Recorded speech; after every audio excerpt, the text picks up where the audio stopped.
Bienvenidos a Campo e Industria. En el programa de hoy vamos a tener temas interesantes vinculados al sector agropecuario y agroindustrial, ciencia, técnica y producción. Todo eso en la próxima media hora. Pausa y a la vuelta comenzamos formalmente con el programa.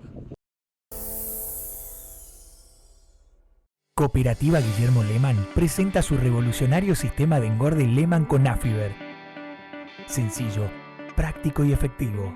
No necesita agregado de forrajes, requiere escaso espacio físico y mínimo requerimiento de personal. Seguimiento y asesoramiento por parte de la cooperativa. Comunícate con nosotros y comenzá a alimentar tu futuro. Cooperativa Guillermo Lehmann. Innovación permanente para un crecimiento continuo. Remonda Castro, concesionario oficial John Deere. Máquinas agrícolas nuevas y usadas, aportando eficiencia en el campo argentino. Veterinaria Rafaela, distribuidora mayorista, basado en el respeto, compromiso y responsabilidad. Acompañamos al hombre de campo con soluciones y una atención personalizada.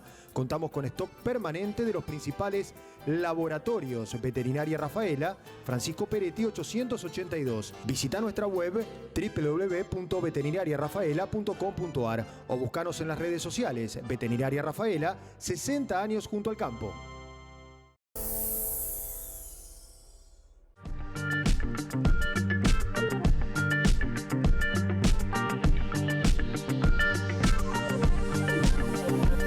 Hola, bienvenidos. Hoy los recibimos en la Estación Experimental Agropecuaria del INTA Rafaela para hacer un recorrido y mostrarles y charlar con ustedes sobre el cuidado del suelo y los factores que afectan su desarrollo y a la vida que vive sobre él. Vamos a comenzar con la calicata, donde vamos a observar los horizontes y todas las características que podemos estudiar en ella.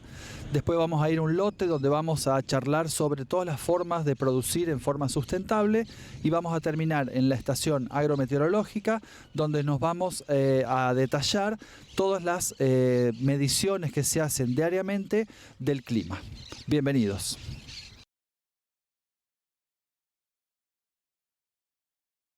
Estamos hoy en la experimental de Rafaela, en la experimental del INTA Rafaela, para mostrarles el suelo por dentro.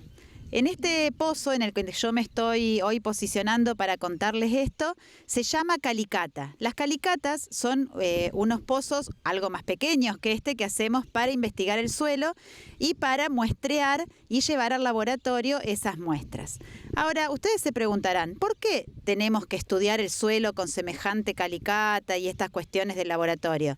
Justamente porque los recursos naturales, todos sabemos que es muy necesario que los cuidemos. Pero para cuidarlos, primero tenemos que conocerlos. De este modo es que nosotros vamos a preparar esta información para ustedes y para que puedan conocer un poquito más de los suelos del centro de Santa Fe.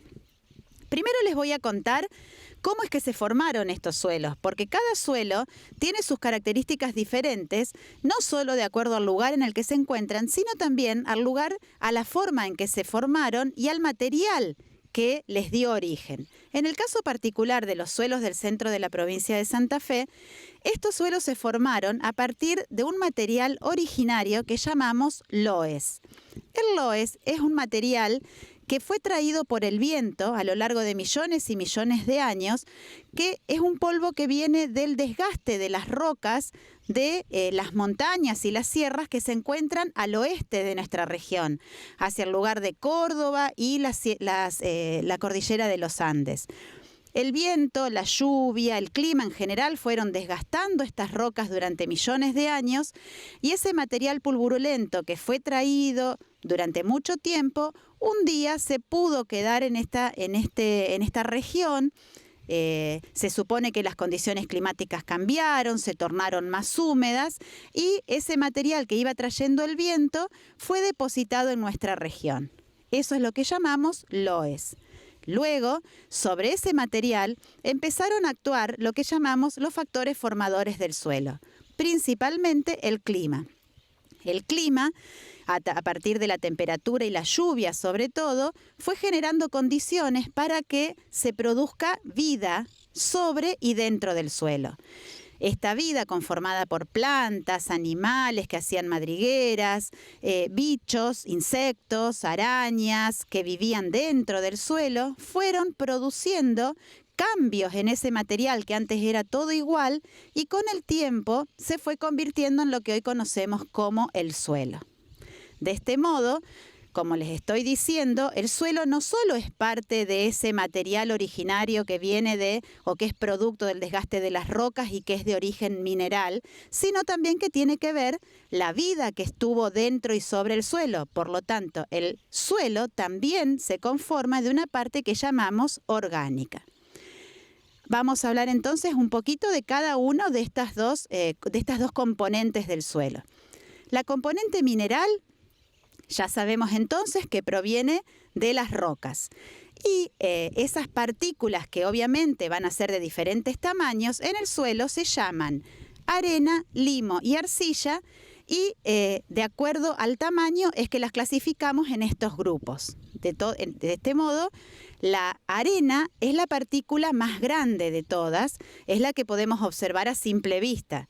El limo es de un tamaño intermedio y la arcilla es la más pequeñita de todas y por ser tan chiquitita tiene ciertas características ese material que después les voy a contar cuando hablemos de los horizontes. Por otro lado, componente orgánica. ¿Qué es la componente orgánica? Está formada por los desechos que han dejado o que producen los animales que hoy están animales y plantas en el suelo. De este modo, todos los organismos vivos que pueden ser desde una vaca, un árbol o una pequeña bacteria o un hongo que está dentro del suelo, cuando se mueren, esos restos se van incorporando lentamente al suelo formando lo que es la materia orgánica. Así también los desechos de los animales y las plantas, como pueden ser, por ejemplo, la bosta de una vaca, que queda sobre el suelo, gracias al accionar de un montón de insectos y de los hongos también, se va convirtiendo de a poquito en materia orgánica que va siendo incorporada al suelo.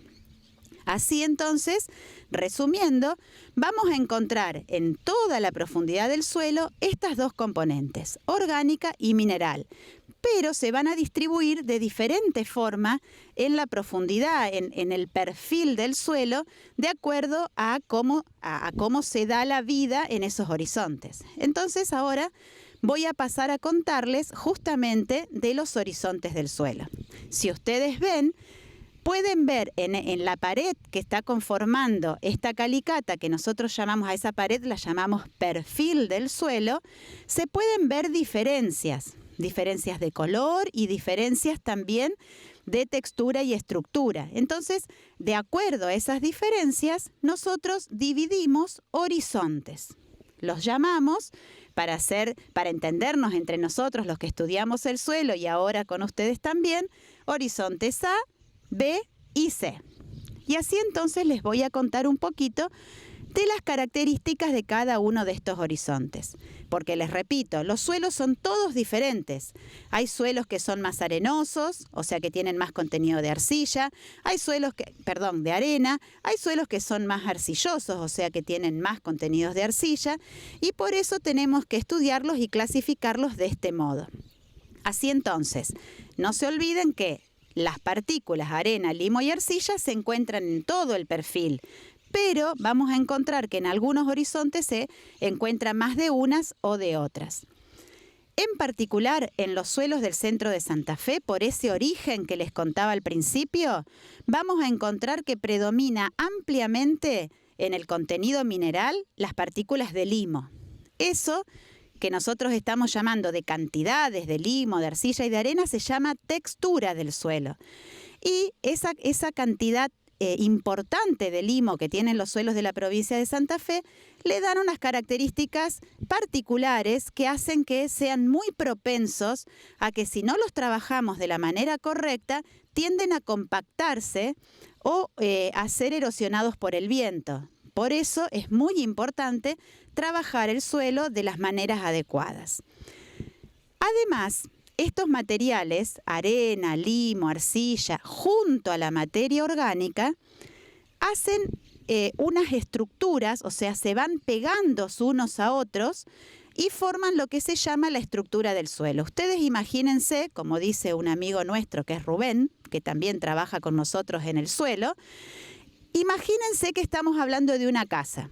Los ladrillos van a representar las partículas de limo, arcilla y arena. El cemento que pega los ladrillos sería la materia orgánica. Y los espacios libres que quedan entre lo que serían las habitaciones son lo que nosotros llamamos el espacio poroso del suelo. Esto es lo que hace que el suelo tenga estructura. ¿Y por qué es importante que esta estructura esté bien armadita, con esos ladrillos bien pegados con la materia orgánica? Porque si no, no habría espacios porosos, y al no haber espacios porosos, en el suelo no habría posibilidad de que las raíces crezcan tranquilas, usando estos espacios porosos, e incluso que no pueda circular ni el aire ni el agua. Por eso es muy importante, para que un suelo esté saludable, que tenga una muy buena estructura. Ahora sí, entonces vamos a hablar de los horizontes. El horizonte A tiene como principal característica que es el más rico en materia orgánica. Este horizonte A es el que está más cerca de la superficie, es el que está más arriba y por lo tanto en contacto con el aire, el agua, los animales e incluso con nosotros mismos, que necesitamos del suelo para producir nuestros alimentos. Al estar en contacto con el aire o un mejor contacto con el aire y el agua y los animales y las plantas, va por lo tanto a tener más materia orgánica y muchas más raíces que el resto de los horizontes. A medida que vayamos bajando en el perfil, vamos a encontrar que hay cada vez menos materia orgánica. Por esta cuestión que yo les decía, que nos vamos alejando de quienes son los formadores de la materia orgánica, que son las plantas y los animales. Cuando bajamos al horizonte B, que es el intermedio, vemos como principal característica, además de que va a tener menos raíces y menos materia orgánica que el horizonte A, en nuestra región vamos a encontrar un aumento importante en el contenido de arcilla.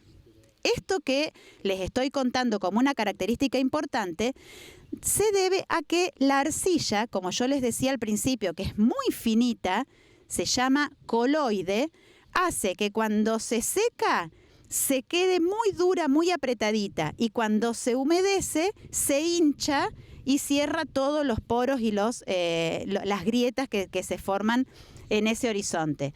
Por lo tanto, al tener más arcilla un horizonte, en las condiciones extremas de humedad, o sea, cuando está muy seco o muy húmedo, es muy complicado para las raíces atravesarlo. Así que esa es la característica principal del horizonte B de nuestra zona, es muy arcilloso. Finalmente, el horizonte C es el que va a tener la menor cantidad de raíces, van a llegar algunas pocas raíces hasta allí abajo y muy bajo contenido de materia orgánica y es el más parecido al material originario del cual les conté al principio, que se llama loess. De este modo, entonces, terminamos de contarles de qué se trata esto de conocer el suelo por dentro.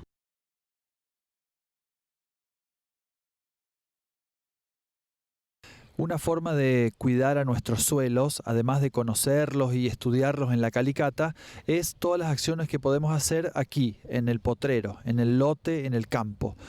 Por ejemplo, si hacemos todos los años el mismo cultivo, esto no va a ser bueno para el suelo. Por ejemplo, si un productor este año decidió hacer trigo y el año que viene vuelve a repetir el trigo y dentro de 2 años vuelve a repetir trigo, que es bastante común, esto no es bueno para el suelo por 2 cuestiones, porque siempre estamos extrayendo los mismos nutrientes de los suelos y porque las malezas hay una posibilidad que sean resistentes. ¿Qué es lo que tenemos que hacer? Rotar los cultivos, cambiar de cultivos. Este año, si hacemos trigo, el año que viene podemos hacer otro cultivo de invierno, después podemos alternar con un maíz, con una soja, y lo ideal sería que cada tantos años de agricultura poder hacer una pastura como la que tenemos en este lote. Con la pastura nos vamos a asegurar que, además de la rotación del cultivo, vamos a tener 3 o 4 años el mismo cultivo en este campo y no se lo va a mover al suelo, lo que es muy bueno para la estructura. Otra forma de cuidar a nuestros suelos es no sembrar a favor de la pendiente. Si este lote tuviera una pendiente, por ejemplo, que va hacia un bajo, nosotros no debemos sembrar en esa misma dirección que va hacia el bajo, sino hacerlo en forma transversal. Con esto que vamos a lograr que la lluvia, no vamos a tener la erosión hídrica. ¿Por qué? Porque la lluvia va a caer y va a quedar cada gota de lluvia, va a penetrar en el surco a donde cae. Con esto vamos a evitar la erosión hídrica. Otra cuestión que tenemos que tener en cuenta es el tipo de labranza que realizamos en nuestros suelos. Durante mucho tiempo se utilizó el arado de reja y vertedera. Esto era muy malo para la estructura de nuestros suelos. ¿Por qué? Porque se clavaba y se daba vuelta el pan de tierra, dejando lo mejor del suelo, el horizonte A que vimos en la calicata, patas para arriba. Entonces esto se fue reemplazando con los años con la labranza vertical, que es, como dice su nombre, trabajar el campo solamente haciendo pequeñas ranuras en el suelo y de forma vertical. Y lo ideal es la siembra directa. ¿Qué quiere decir esto? Que es una misma máquina que va haciendo una pequeña hendidura en el suelo y va plantando la semilla, evitando así casi la roturación de los campos. Otro tema que tenemos que tener en cuenta es la utilización de los mapas de suelo. En la provincia de Santa Fe tenemos todo el territorio con los mapas de suelo a una escala que nos puede llegar a decir a nivel de lote para qué sirve y para qué no sirve una determinada tierra. Entonces los profesionales del campo y los productores agropecuarios van a tener una herramienta para decidir a dónde y no hacer cada uno de los cultivos. Otra de las herramientas que tenemos que son muy útiles para los productores es el manejo integrado de plagas. Esta es una herramienta que ayuda a los productores y a los profesionales a determinar qué tipo de plagas tenemos en cada cultivo, sean yuyos o sean insectos. Y al tener una especie de mapa detallado de qué tenemos, podemos decidir cuándo aplicar algo para tratarlos. Es decir, lo que buscamos es solo aplicar agroquímicos solo cuando sea necesario. Una herramienta muy útil es el manejo de los rastrojos. ¿Qué quiere decir rastrojo? Es todo lo que deja la máquina cosechadora en el lote después de llevarse los granos. Lo que queremos hacer con ese rastrojo es que quede en el campo y, si es posible, poder incorporarlos al suelo, que dentro de un tiempito se va a transformar en nutrientes para el suelo que van a utilizar los cultivos de los años que vendrán. Para terminar, queremos fomentar el uso de fertilizantes para devolverle al suelo lo que le estamos extrayendo desde hace años, haciendo una agricultura continua. Fertilizar nuestros campos es una muy buena actividad que tenemos que hacerlo, que desde INTA recomendamos. Y para terminar, queremos obviamente decir que no tenemos que contaminar nuestros suelos. Cada uno podemos hacer cosas para favorecer a ello. Por ejemplo, no tirando basura, no tirando bolsitas de nylon en cualquier lado, no dejar los envases de fitosanitarios tirados y no tirar basura en caminos y cunetas. De esta forma vamos a cuidar no solo nuestros suelos, sino a todo el medio ambiente.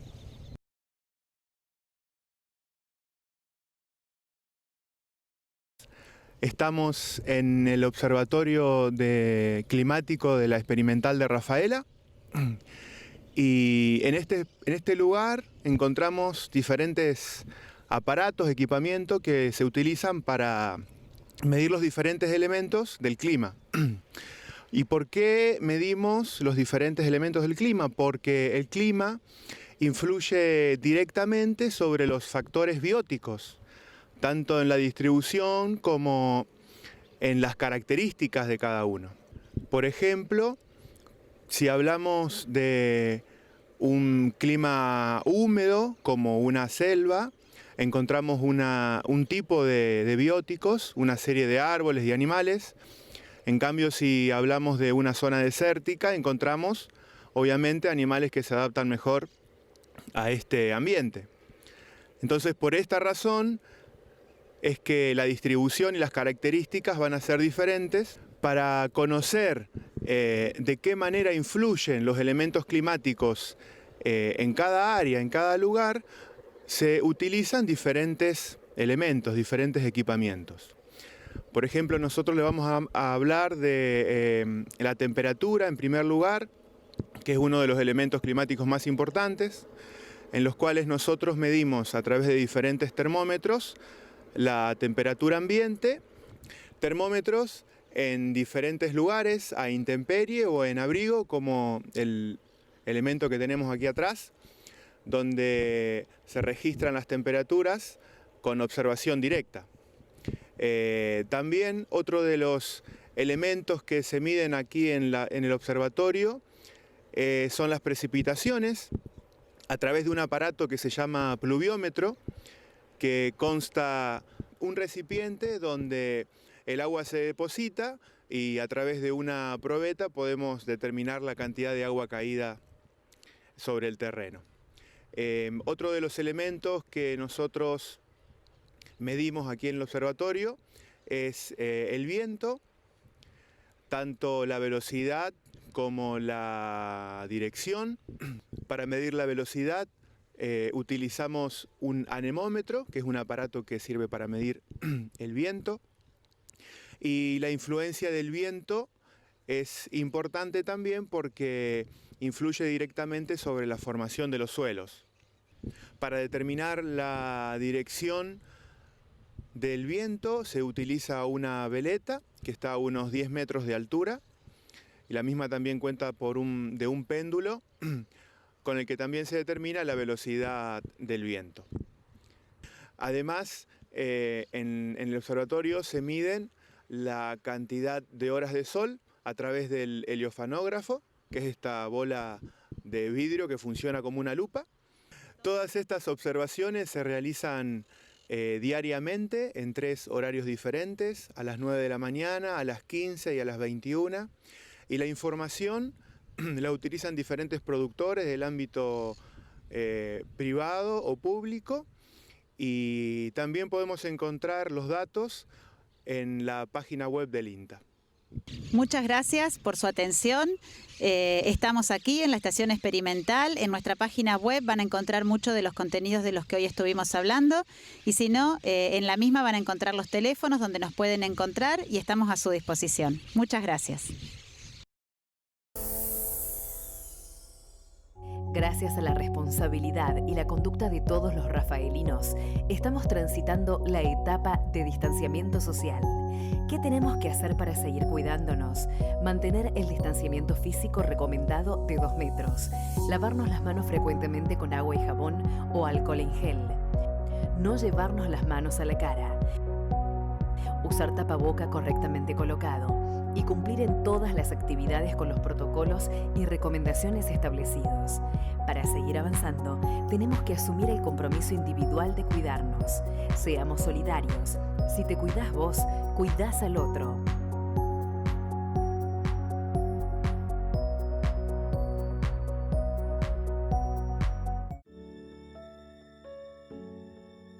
Soy Aldo Bianchi, oriundo de Avellaneda, provincia de Santa Fe.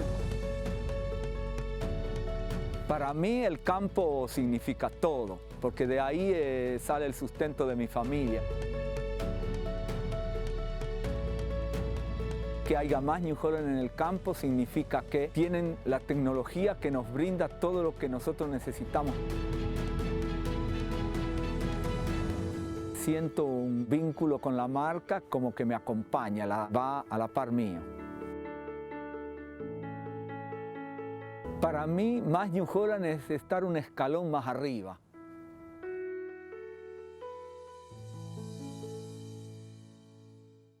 Cooperativa Guillermo Lehmann presenta su revolucionario sistema de engorde Lehmann con Afiber. Sencillo, práctico y efectivo. No necesita agregado de forrajes, requiere escaso espacio físico y mínimo requerimiento de personal. Seguimiento y asesoramiento por parte de la cooperativa. Comunícate con nosotros y comenzá a alimentar tu futuro. Cooperativa Guillermo Lehmann. Innovación permanente para un crecimiento continuo.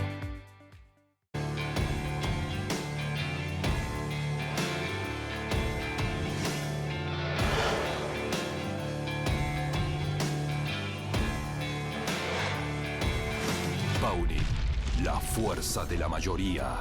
Portón Comercial, Avenida Sóboli, 1724, Rafaela. Esto ha sido todo por hoy en Campo e Industria. Les agradecemos que estén del otro lado y los invitamos a renovar el contacto en el próximo programa.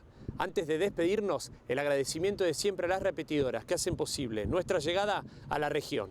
Y si se quedaron con ganas de ver más, pueden sintonizar este y otros programas buscándonos en nuestro canal oficial de YouTube como Campo e Industria. Hasta la próxima.